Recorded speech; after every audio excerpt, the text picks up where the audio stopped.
Salamo le fata ua Faitau fata. Ua tasi le whawhitinga o Angalenga. Ua matua le tuu i le malo o le atua. Ua malo a fua malo. Ua maua i lau pule Faasifo. Si upafonga o le tai au fou. Ua i ala whai mai whanunga le lei o le atua. Tatou si i tau ave le vi inga ma le whawhitai i a te ia. A wawa ia whai o le nei aso mo i tatou. Tatou te vivi i atuai i a te ia. Tatou Tapua'i i le atua.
E te le matau i le mea matau tia i le pō. Ma le u whana e lele i le au. O le whamai e whiaruai i le pōngisa. Ma le mala e whanoai i le ao tea. Te talo o le nganga Paia. A nganga Paia e whio mai. Ia e whapa ina o mātou nei manatu. Ia e whapa ina o mātou nei loto tai tua tasi. Ina ia paia ai o le taulanga e tuina atu i le suafo Jesu Keriso. A whio mai o e le vai o le ola. Whainu ia te i mātou i le vai o le ola. Whawhanga la ua whio ia te i mātou. I mea e ai e te tau malo mātou nei anganga. Au mai e lau o fiore file mu. Lima tai oe ia te i mātou i le suafo o Jesu Keriso. Lo mātou wali i mare whaola. Mātou te ole mawala au atuai. Amene.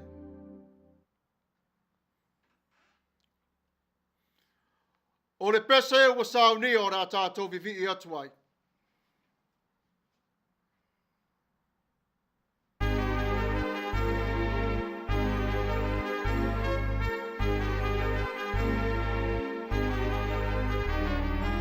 Alleluia, alleluia.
Whaatuatuanga wha apostolo, ngangana wha Samoa, ngangana wha Peritania.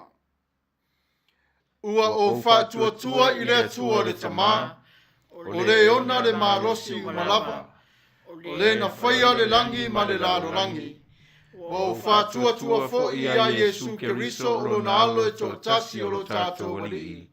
O le na whanau e le anganga Paia, na whanau mai I a Maria le Tapua'i. O le na pua ngā tia I le pule a Pontio Pilato. Sa whasa taroina, sa maliu, sa tanumia. No o ifo I se oli, o le aso tolu na toi tū mai ai na ye uoti. Na fioa e le langi, o lo wanofo o ia I le tū tamatau o le atua le tamā. O le e ona le mālosi umalava. O le atoia fio mai o ia e whamasino I e ola atoa me uoti. Ua o whatuatua I le anganga Paia. Ua o whatuatua I le e kāle sia Paia e au fiainu uma. I le mare mafutanga o le au Paia. Ma le wha mangaloina o angsala. Ma le toi o la mai o le tino o le tangata. I le maleola e whalavau. Amene. United Church of Christ, statement on faith in the form of a doxology. We believe in you, O God, eternal Spirit, God of our Savior Jesus Christ and our God. And to your deeds we testify. You call the worlds into being, create persons in your own image, and set before each one the ways of life and death. You seek in holy love to save all people from aimlessness and sin. You judge people and nations by your righteous will declare through prophets and apostles. In Jesus Christ, the man of Nazareth, our crucified and risen Savior, you have come to us and shared our common lot, conquering sin and death, and reconciling the world to yourself. You bestow upon us your Holy Spirit, creating and renewing the Church of Jesus Christ, binding in covenant faithful people of all ages, tongues, and races. You call us into your church to accept the cost and joy of discipleship, to be your servants in the service of others, to proclaim the gospel to all the world, and resist the powers of evil, to share in Christ's baptism and eat at his table, to join him in his passion and victory. You promise to all who trust you forgiveness of sins and fullness of grace, courage in the struggles for justice and peace, your presence in trial and rejoicing, and eternal life in your realm which has no end. Blessing and honor, glory and power be unto you. Amen. Tatou talo, whawhetai le atua. Wosoa e le la ua mala mai le ni asfou. Sa vaia whetu ma le masina I le pō wa tuanai. Ua sulungia I le mana malama o le neitai a fou. E Manatu-Autu ngā luenga mamana la ua fio. O fōringa lea o ao mamalu ma le mana. O wa o oe o le sili ese. E le eise mea mātou te mawhaia pe mātou te whewhe ai. O wa ua whaatasi mai la ua fio mai I mātou. O e avea fo I mātou e whaatasi ma oe. Whawhetai mo Yesu Keriso lo mātou whaola. Nā fio mai I a te oe. O mātou wola fia ai. O na malama leo o le mātou nei sa avalinga I le nei vai tau. O le ola ma le soifuanga le lei mai a te oe. O le ala lea ma le upumoni o lo mātou whawai papa. Whawhetai a wa fionga Paia. Wa tausi ai lo mātou wola wha ale nganga. O mea ai le lei wa e laulawina mo I mātou. Whawhetai I lo walofa ma lo wanga lelei. Whawhetai mo lau tūla whono. Wa e au mai mo I mātou ina ia mātou tausi ma le wha pele pele. Ma sa vali ma ola wha au tauta I ola wha re tangata ma la ufio. Ina ia usita I le tangata I a te oe. Ma ia lelei fo I o ngā luenga I whaia le tangata.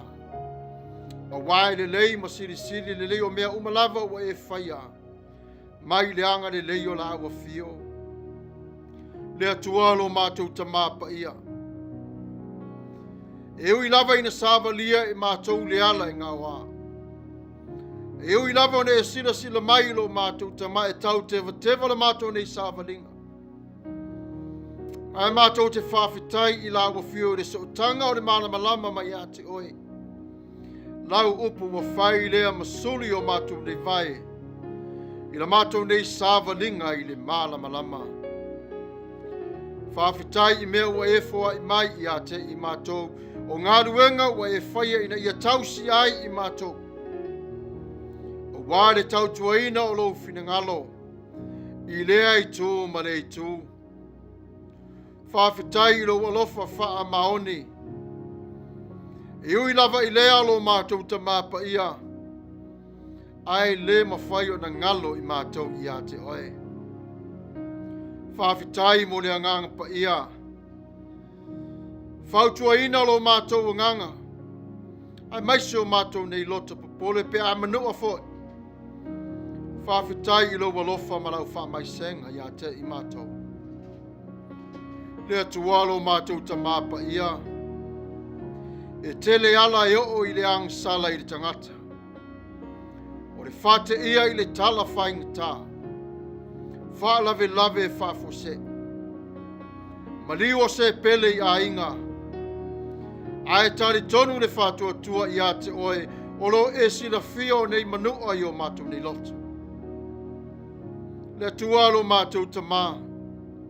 O no le whapapolenga I le tangata teito tasi. Pei ua sala ai I la ua fio. Ai mātou te whātua tua ma le wha moi I la ua fio. O lo e sila fio o mātou wanganga. I lo walofa ma lo wanga lelei. Mātou te wha moi I la ua fio. Te wha tonu mai I mātou. I le aso ma le aso. Wao isi taimi ua le o si tai I le tangata I a te oe. O ai le vai vai wa le tuma losi le fatua tua. Fa le tonu ai le ami o le tonu. Fa mangalo mai I mātou I lo walofa. Fa mangalo lo mātou vai vai. Fa tala le. Ma le fa longo longo ti ngā. Aia mātou sava wali pea ma le loto atu atoa. Ma lo mātou mautinoa o I mātou o tangata fau I a te oe. Le atua lo mātou tamā. I a vea lo mātou ne iola ma me tau loto I la abo fio I le lang. E te fia iai I le tangata o e whaia. Whaia e whaatusa I a Yesu. O le na maliu. Ma mawai e mātou o le wha māngalonga sili.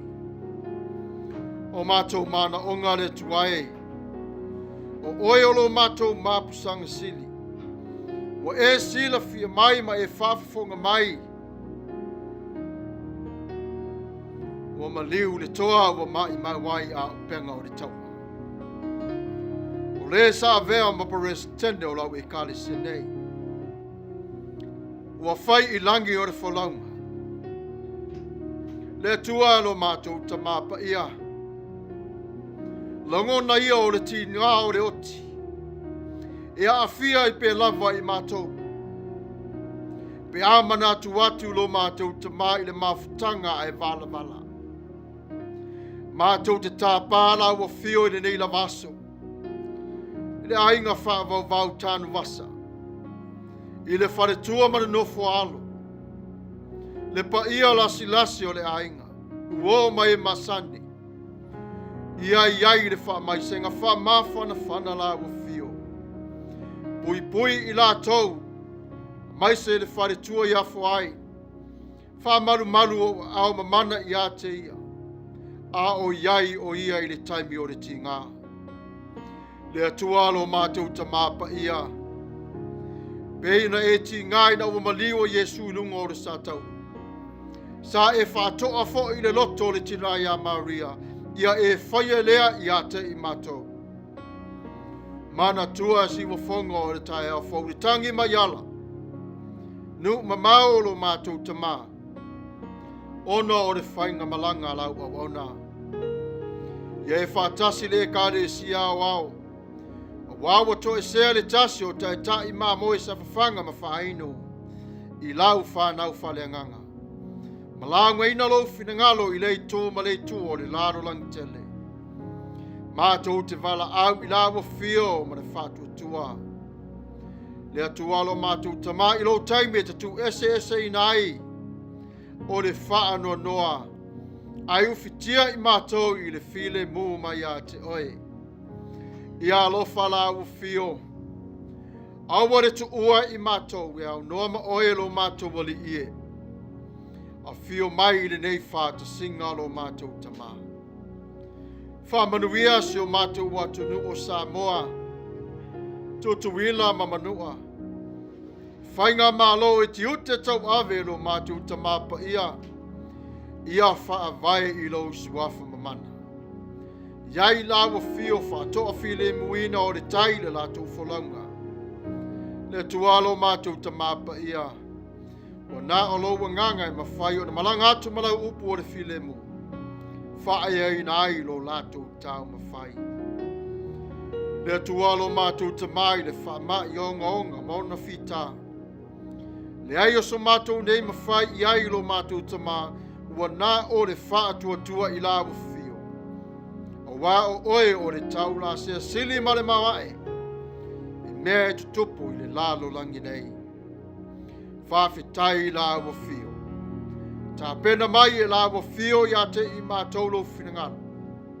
A au iaio i mātou le au li uri leo whitia o lo le nei mala. Le atua lo mātou tama. Whaea ina i mātou i le whalolo mai o au Paia.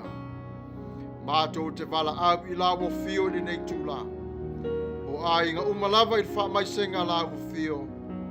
O whare mai o lo iaio ngāsi nu uma ainga.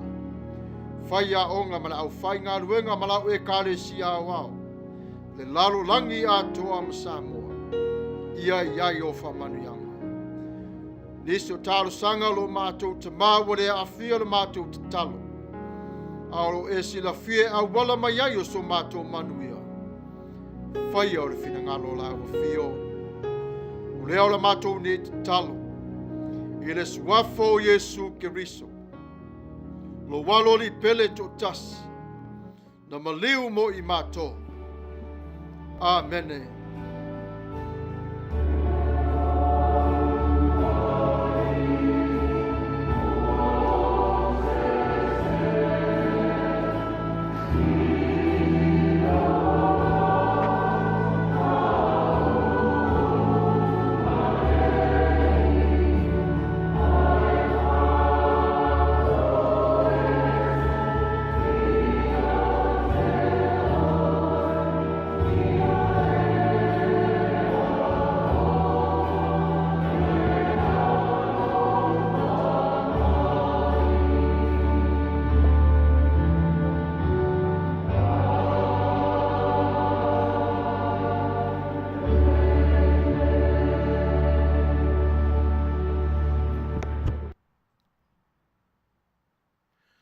Tatou vivi atu i le atua i le pese ua Sauniga.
Faitau a Fionga Paia le Atua.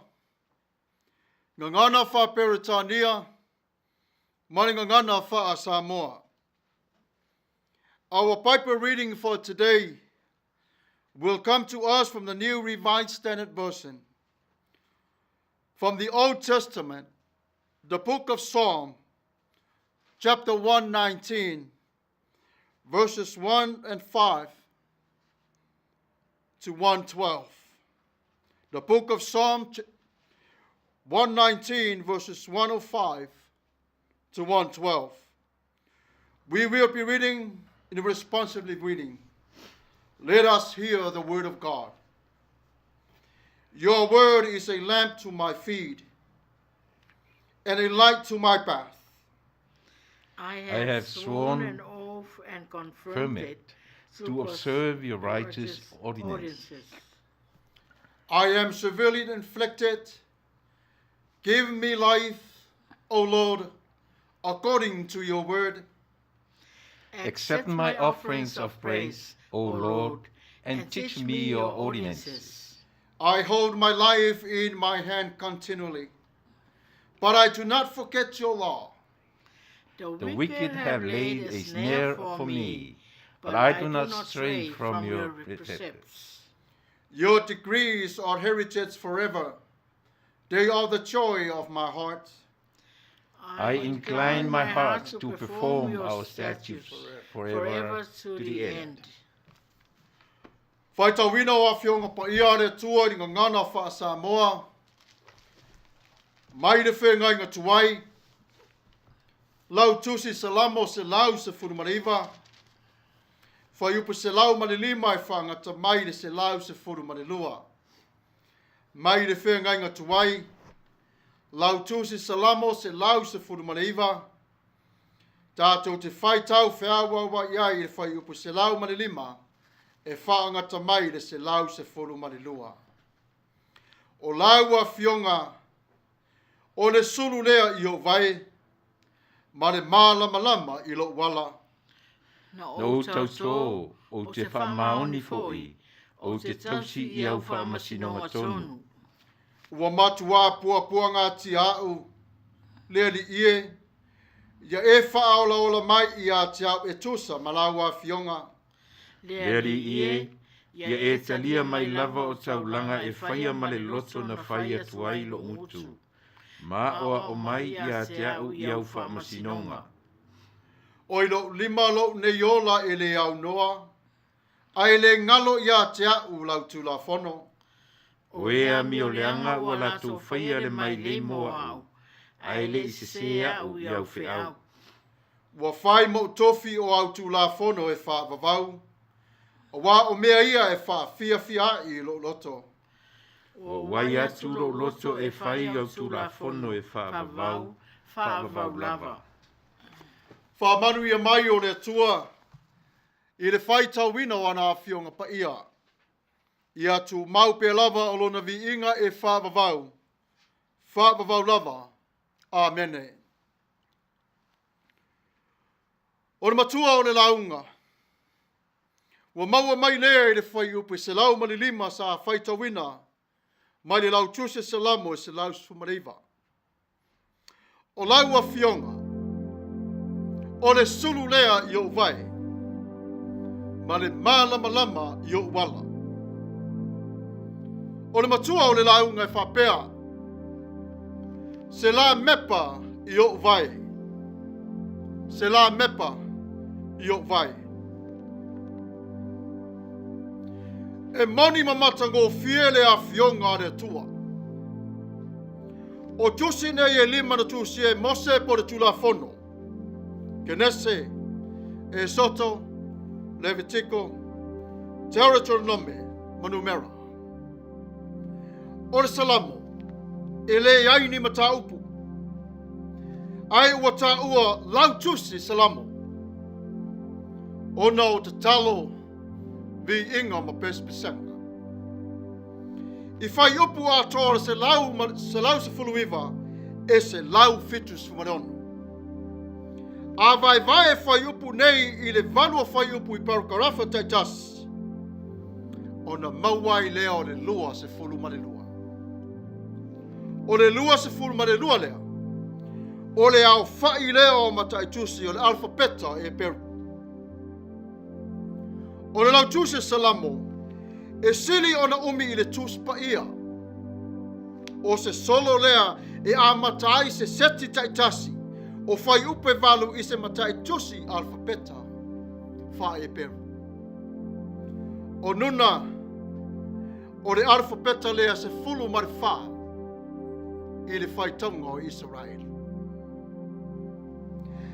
A le autua fai upo o le tatalo o se tasi na ia fia i le tulafono a le tua. Po le Tusi Paia. O le lau Tusi Salamo le nei na tuusia le o se taulanga o e sera. O lana pese le na whawhitai atuai i le tua. Puapu ngā ma whawhitauli. Sa ngafa ma le osi taulanga. O le Salamo o se vaenga i masani ia utaia. Katoliko, Luteru, Kerisiano, Maisi Lotu Presano. Lato te vivi atuai i le atua. E avea lea ma musika. Ma pespesenga o Tapua'i i vivi atuai i le atua le matai. Ona tātou visini lea. O le ale nei upu e sau mai le nau. Upu le nei o nuna. E whanau mai le Manatu-Autu na thaaf. O lona winga o se ala tonu o le maramarama. Ai ani liu lona ia lawa i tonu le sifuru marifaa. O le upu lea malona winga e le iai se pongisa e malama le upu le atua. E moni mamata ngō fie le afionga le atua. A e tu mau i le atua malana afionga. E tausi lava o e po le ia lava le leanga o le laro langi. E malama lama i pe olo wala. O le upa le atua e tai ai lo soifua. O le upa le ai se pongisa ai o le malama lama e susulu lea i lo wala. Ua vea lea mamoli e susulu atu pea i lo loto. E malama lama e le ai o se pongisa ma malama ai o lo wanganga. Ia whai lo wanganga, ma sulu atu. Ia mawai o re whātoa while mu, ia te i lātou o pangatia o re sāwalinga. Ile nei o langa atoa. O le upo le atua e iai o re nau ta inga. E wha malosi. A vea le ma upo e tau mono ta ua ne yola. Mai o le upo e manu malo ai o ta ua puapu ngā. Mai le fili mana toftu fonga. Le ala moni leo o whaasino mai ai e le atua e ala ilana upu ia wha tonu ai o Tatou loto. O le soifuanga le nei. E tu lai i le atua i me le lei e te whaia. Pe tausi fo i le loto tau tua i le atua. Ai iai lava taimi o le pongsa. E moni tātou te whaia o polo inga umalava. Tātou te tausi fo i ana wha masinonga. Wā tātou te tare tonu e moni ma ato o toa le tua. Whe mai Solomona, le Tusi o Faitau. Ma tā upo iono whai upoluas fumatolu.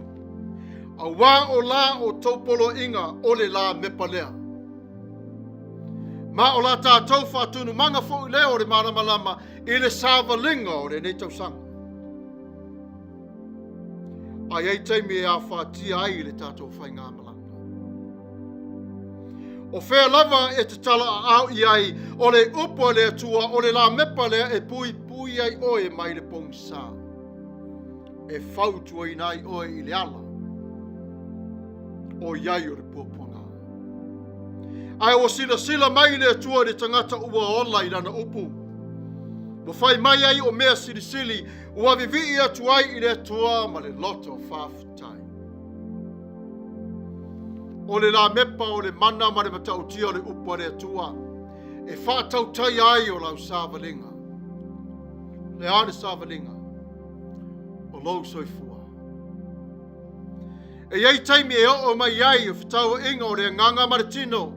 Ai te tau pe lawa o na tātou tū mau le whasino ala rea tua. O lana upu e moni ma whamaone. O pua ngā nā ma mawhatianga e avea le malu I tau ia te I tātou. E whātua ina le upu moni le atua. O lo tātou wa ainga whare tangata e māsani lava I le ai. Alo upu moni lava I te tonu I lai le nganga. E alofa le atua I ate oe.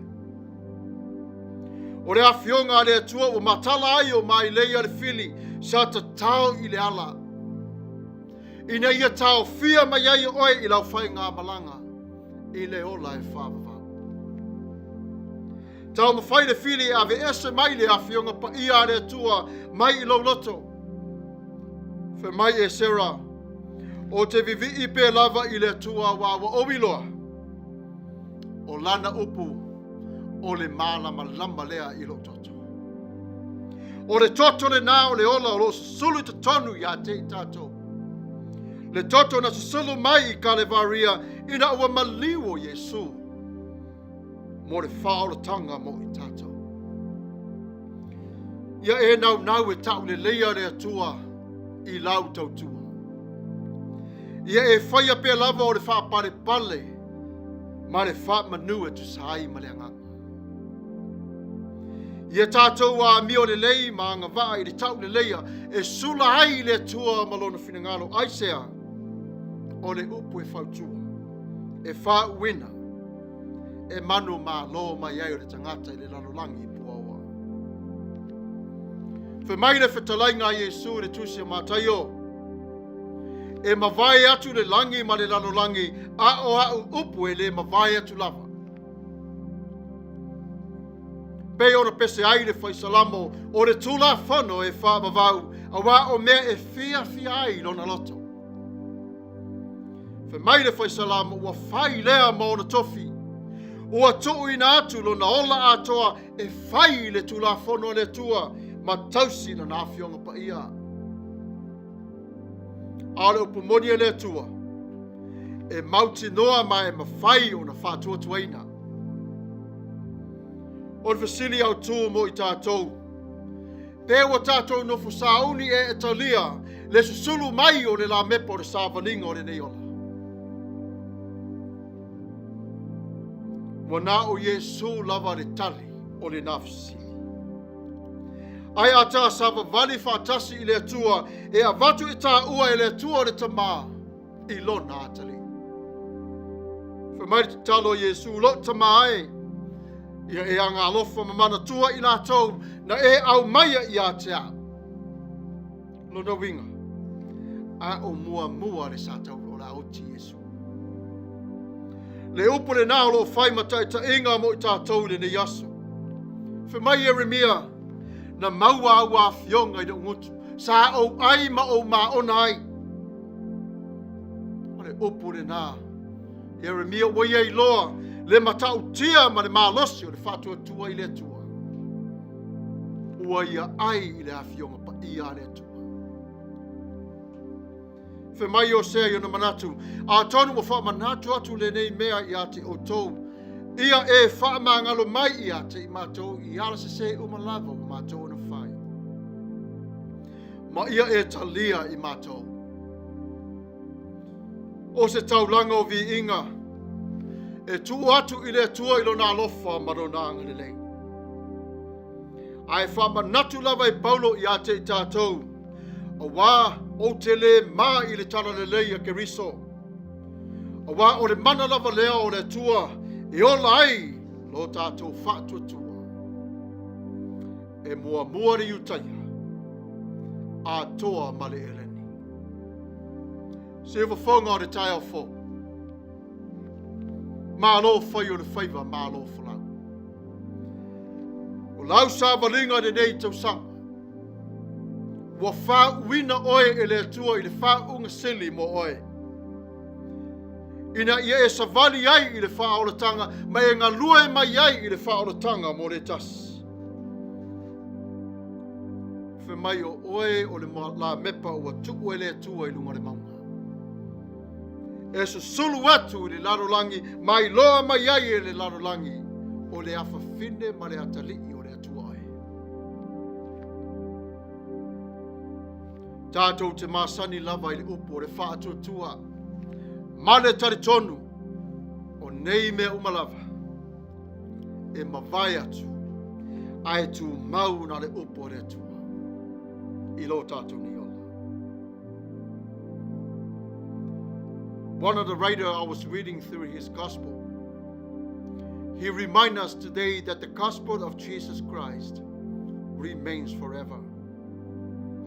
This book is the mind of God, the state of man, the way of salvation, the doom of sinners, and the happiness of believers.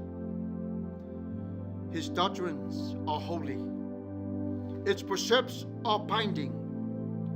Its stories are true. And it is well done for our salvation. And that book is the Bible, a lamp to my feet. In Psalm 119, God's word is a lamp to our feet and a light to our path. In fact, in this psalm as a whole, and indeed in most of the Old Testament, Hebrew Bible, the Word of God and God's law are the one at the same time. Jesus reminds us the whole entirety of the law is to command each other to love God and love others. Light is law, and the only law is love. It is this light Jesus encouraging us to keep alive through faith and believe in Him. The road is tough. We don't know what is coming ahead of us, but He encouraged us that the word that came from Him is the light to our path. It is the substance of readiness that empowers us to strengthen our life as active in the stewardship with our Father who art in heaven. O Holy Spirit, keep my heart afire with love, undying love for my God, my fellow human beings, and my world. The Word of God is compared to a lamp and light. The psalmist wrote, "Your instructions are a lamp that show me where to walk." What does that mean? It's where to live. And a light that shines on my path. It's where I will call home. His word shows us to walk the path of life. He keeps us on a straight and narrow road that leads to life. It's not that easy. Enter by the narrow gate, Jesus said, for the gate is wide and the way is easy that lead to destructions. And those who enter by it are many. For the gate is narrow and the way is hard that leads to life, and those who find are few. It's like a lamp, a light that's shining in the darkness. See, Ifoga the Tapua'i, you are that light. You are that light. Wherever you might be today, you are that light.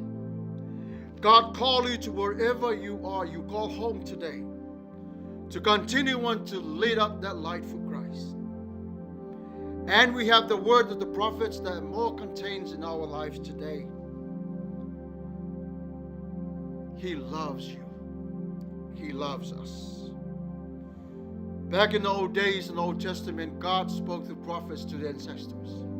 And today, God speaks to us through His Son, Jesus Christ. So what is the conclusions for us today? As we walk together as one, help each other out.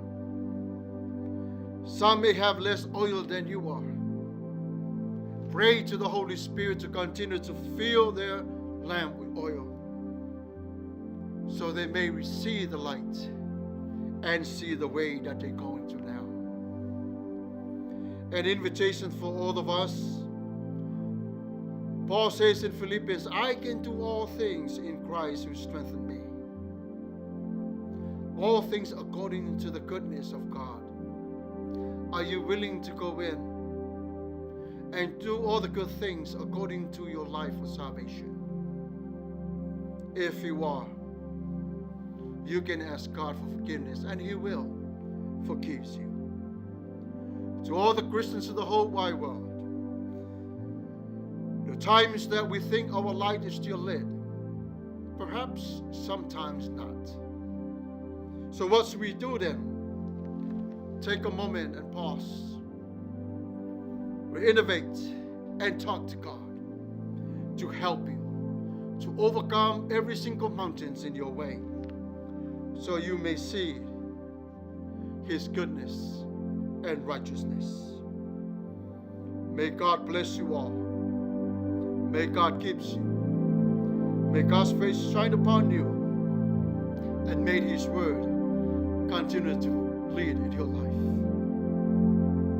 May God Himself, the God of peace, sanctify you through and through. May your whole body, soul, and spirit be kept blameless at the coming of our Lord Jesus Christ. The one who calls you is faithful, and He will do it.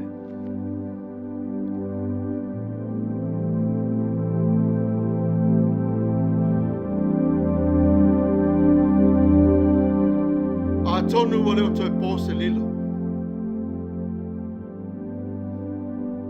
E fiu foi e na nao ta mai mo.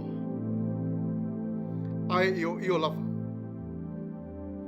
E fiu foi e te tau o ta mai titi. E tangi lava I lon tina. Fe mai fa maro se au Paulo de ka sia e Korinito. E moni a iei se vaenga o le tino e tinga. E tinga umalawa le tino Atua. Talo Faasifo fonga o le tai o fau. Sa e mi mita I lau lupe sa falele. Sa iei lo manatu malona ngona siwa fonga o le tai o fau. E le a fea oi le whano noa. I le wala aua le atua I a Reverend Sepulona Alii Tanawasa. Ai wha mai Yesu, aua le tia ngā Lotu. Wā o ia fōi I na tangi, ina ua maliu o la sala. E moni, ta tau te tau mo whai I mariti ngā. Auna tua, wa ia fola o le file mo Tatou. O whea lava o lele ai le lupe sa e whaalele si wa whanga o le tai o fō. Ia māsa e sae ai le langi. I le whainga malanga. Reverend Sepulona Alii Tanawasa. So uai leo o le whaton. Nā te tau ave o le nei sā. Whelava, o iai le whina ngalo o le atua. Si wa whonga o le tai a whau. Whawhitai na whawhanga le au auna I a te oi I lo wala whanenganga. Manatua, le whare tua I a whaai Tanawasa. No whaalo, I lau te talo. Wa Sauniga le pesare nei e whapitoa.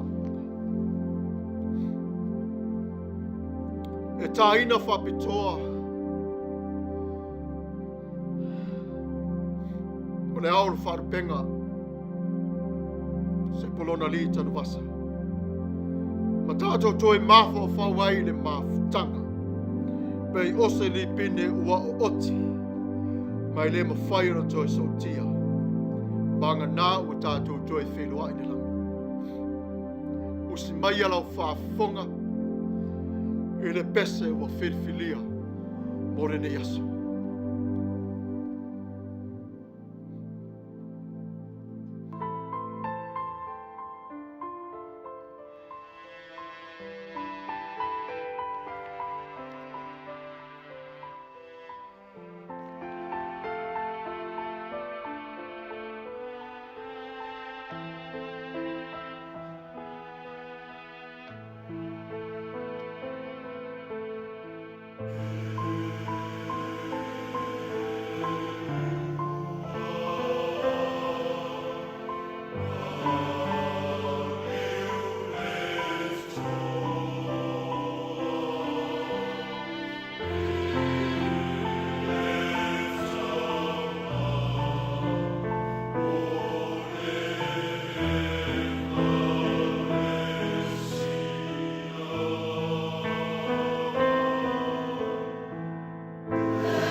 Tatou vivi atu I le atua I le pese o Saunia.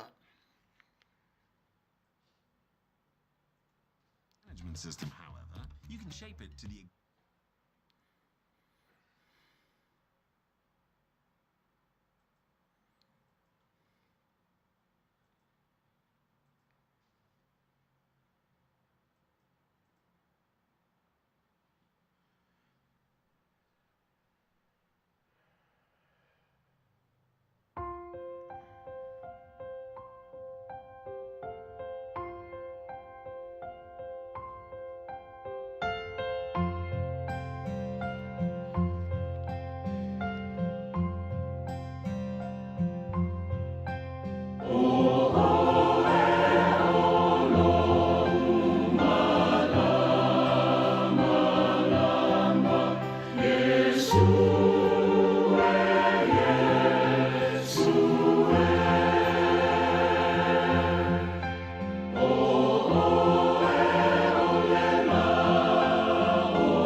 Ia, i e tato nunga o lea ua. Tatou tulai maile. Fai unga o tatou Tapua'i, fai whaatasi le nei aso.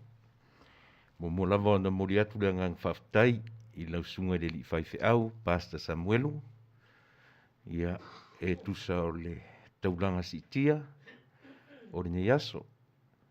E le ngata i lea, ia, whaftai atu fo ia i lato uma sa tatou Tapua'i whaatasi le nei aso. Mai maota malawa o fisa me o lo ngaru due ai, fai ngā malanga i dungo le ea o le vasa, po fea lava o lo mawhai o na tatou Tapua'i whaatasi ai, o le vi inga e fo'i i le atua. O le wha moe maa ua lunga lea, o le nei tautua, ma le nei au nanga. O le nei fo'i i aso sa, ia e fai me Faitau i le ali. Le so e toe talalo i ai matapena le tautua a lau si ufafonga tanu mai fai ngā marolonga o le kirisimasi ma le tausanga fou.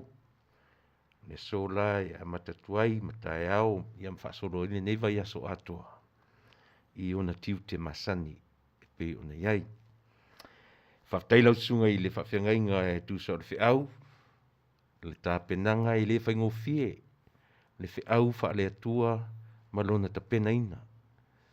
Ai vi ia le atua, ia i le malosi, ua whaasafua ona o lana whiau malana ngā luenga. Ai le tuina ma le laina, pe o le lava ua o tatou a mata, le whaito anga lue o le nei tautua, i au pōngi sa, a upua le atunua, e tomua mala. Ia, ua piu ua, whaia whanua noa le tatou, Sauniga Lotu o le nei aso. Heo i o lea, ia, e tatou te mawhanawhana. Ona o le atua e mawhanai tātou. Talo whai a se pulona.